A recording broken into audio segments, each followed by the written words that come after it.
അപകടം എന്താണെന്ന് നിങ്ങളെ ബോധ്യപ്പെടുത്താൻ വേണ്ടിയിട്ടാണ്. ബസ്സിൽ നിന്ന് ഇറങ്ങിയേറ്റുന്ന കുട്ടി ഈ സൈഡിലൂടെ ഇവിടെ ഇറങ്ങി നിൽക്കുമ്പോൾ അതിന്റെ ഉള്ളിലിരിക്കുന്ന ഡ്രൈവർ ആ കുട്ടിയെ കാണാൻ കഴിയില്ല.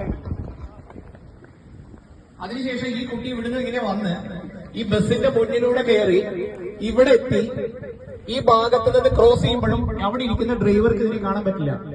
ഇതിനെയാണ് ബ്ലൈൻഡ് സ്പോട്ട് എന്ന് പറയാ. അപ്പോ ഇതുവഴി ഇങ്ങനെ പോകുന്ന കുട്ടീനെ ഒരു കാരണവശാൽ ആര് കാണുന്നില്ല? ഡ്രൈവർ കാണുന്നില്ല.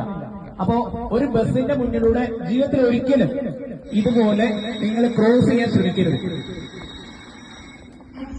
മിനിഞ്ഞാന്നുണ്ടായ അപകടത്തിന്റെ വ്യാപ്തി അത്രത്തോളം വലുതാണ്. ഡ്രൈവർ കണ്ടില്ല, കുട്ടീനെ ബസ് ഇടിച്ചിടുകയും അതിന്റെ ഫ്രണ്ട് ടയർ കയറി ആ കുട്ടിയുടെ മുകളിൽ കൂടെ കയറി. അത് മാത്രമല്ല, അത് കഴിഞ്ഞ് ബാക്ക് ടയറും ആ കുട്ടിയുടെ മേളിൽ കൂടെ കയറിയിട്ടാണ് ബസ്സിലെ ഡ്രൈവർ അറിയുന്നത്. അപ്പൊ ബ്ലൈൻഡ് സ്പോട്ട്